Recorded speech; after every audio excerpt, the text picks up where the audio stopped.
मोननै जिथु पलिटिकेल हानजानि लिडार दैदेनगिरिफोर बिथांमोना ज' जानानै रायलायनायखौ मोनसे प्लेटफर्माव देखायनोसै होनबा मोननैबो पलिटिक्सआवथ' नोङो राजबंशीफ्रा मोननैखौबो दाय हमनो हाला हमबा मोननैखौबो दाय हमगोन जों ज' जानानै हरला होनबाथ' नोङो बुंनो हाला रावनियावबो बहुत गोमानायनि खोथा गैला खिन्थु फारसेया हरगोन फारसेया बादा होगोन आरो बे हरोबा आं बादा होबा आंहा लस जागोन होनना बादा होआब्ला लसआ जोंना मोननैयावबो जागासिनो दङ दा लामाया मोनसेल' सलुसना ज' जानाय होननायाव राजनिति मोननैखौबो आं ज' सिफायलायना ज' जानाय होनाखै इस्युआव एसटिनि बेलायाव कमन इस्युआव मानो ज' जानो हाया जातिनि खैफोदाव ज' जानो हायाबा माबे समाव नांबावगौ जोंलाय राजनितिखौ राजनितिजों जोङो जाति होबथानो हायाब्ला मानो नांगौ राजनितिजों जों बिटिसिखौ सान्थि लाबोनो हायाब्ला दावराव दावसि लाबोयोबा बे राजनितिजों जोंहा मा लाब जागोन उइदाउट एफेक्टिं प्रेजेन्ट एसटि होननाय खोथाया बेयो खिन्थु डायलगल' एफेक्ट जागोन एसटि होयोबानो होमबाथ' गासैबो एसटि जानो लुबैबायब्ला दा बिथांमोना बबे पइन्टखौ लाना एसटि जानो नागिरदों दावखोनो नागिरदों ना दावख्लायनो नागिरदोंबाथ' बियो आसामखौ बासायनो नागिरदों होननाय मिनिं खाला बियो दावख्लायनानैथ' बासाया दा आसाम गभर्नमेन्टआ दहायनो बुंखानाय बायदि बर'खौ बर'जोंनो नांलायहोगोन बिटिसिआव दा बेखौ रिकमेन्डेसनखौ एनअसि हरा बिटिसिआनो गाव आरो पावार दं होनना चिफ मिनिस्टारा बुंखाबाय दा हरनानै लायो ना होबथानानै लायो बेखौ बलखौ जोंनाव हरबाय 30थाया ज' थायोबाथ' जों दाबो रिकमेन्डेसन हराबाबो थानो हायो दाथ' बादायलायनाय बायदि जादों आं हरोबा आं गुबुननिखौ भट लानो हागोन नामा होननाय बायदि जोंनाव सानफ्लांदों गुबुना हरोबा बिथांमोना एडभान्टेज लागोन नामा होननाय बिदि बादायलायबाथ' हरनाय बायदि जाहैखागोन बे पलिटिकेल कनसिडारेसनावनो बे माबाखौ बलखौबो जोनांगोनब्रा दा पलिटिक्सखौ खालामनोब्लाबो एसटिनि थाखाय पलिटिक्स खालामनो ना नन एसटिखौ लाबोनानै पलिटिक्स खालामनो बे कुइसन मोनसे ओंखायनो समा दाबो दं इस्युआ जिहेतुके माहारियारि इस्यु माहारि इस्युखौ बिराद सिरियासलि सेन्सिटिभलि जोङो न'खराव जों रायलायनांगौ जे समा दाबो थांग'वाखै आसामनिफ्राय ग्रुप अफ मिनिस्टारासो बेखौ रिकमेन्डेसनखौ हरनो लाहार फाहार खालामदों दासिमबो माने आरजिआइजों जेनेबा नेशनेल कमिसन फर एसटि/एससिनि रिकमेन्डेसन आरो पार्लामेन्टआव बेयो बिल टेबोल जाहैयाखै नालाय जों दाबो ज' जानायनि सम दं आरो एनअसि हरनायनि बेलायावहाय आं दहाय बुंनाय बायदि न' अबजेक्सना हरनांगौ होननाया हारसिं हरनांगौ नङा बेवहाय न' अबजेक्सनाव एसटि जानायाव न' अबजेक्सन होनो बुंनो मोननाङा आंनिबा बिथांमोनखौ आदार केटागरियाव होनायाव जोंहा बुंनांगौ गैया होननाया बेबायदिबा जों वेलकाम खालामगोन खिन्थु नोंहा मा राइट्स दं सोरखौ एसटि खालामनायनि एसटि खालामग्राबो गभर्नमेन्ट नंखाया पावार गैया बेखौ दानि गभर्नमेन्ट गुबुन गभर्नमेन्ट बा सोरबा पलिटिसियानानो बुं जों बेखौ फोथायनो हाया जे एसटिखौ सोरबाया बुंनानै मोनगोन होननानै दा सोरबाया जुदि बे समाव पलिटिकेल लाभाव हरफ्लांदोंब्ला बेखौ रिभिउ खालामनांगौ रिभिउ खालामनानै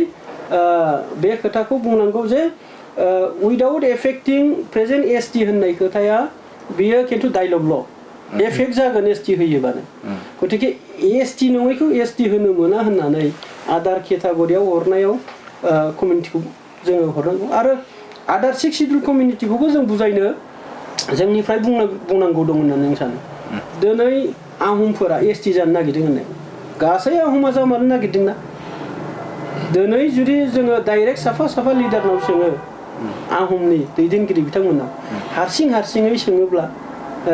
चिफ मिनिस्टार जालांनाय सासे आहमनाव सोंनाय बेयो एसटि जामारगोन नामा सुप्रिम कर्टनि चिफ जास्टिस जाहैबाय बिनाव सों होमबाथ' गासैबो एसटि जानो लुबैबायब्ला दा बिथांमोना बबे पइन्टखौ लाना एसटि जानो नागिरदों दावखोनो नागिरदों ना दावख्लायनो नागिरदों एसटिबाथ' दावख्लायनायसो जाहैबाय दावख्लायनो नागिरदोंबाथ' बियो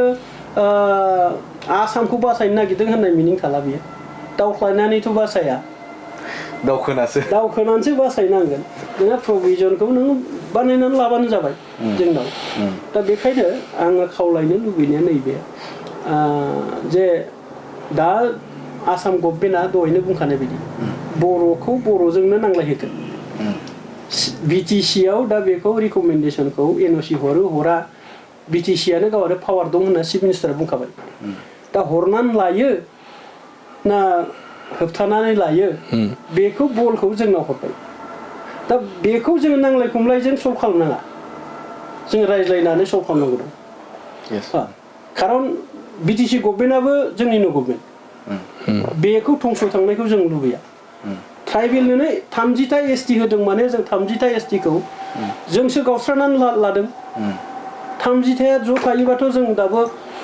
रिकमेन्डेसन हराबाबो थानो हायो दाथ' बादायलायनाय बायदि जादों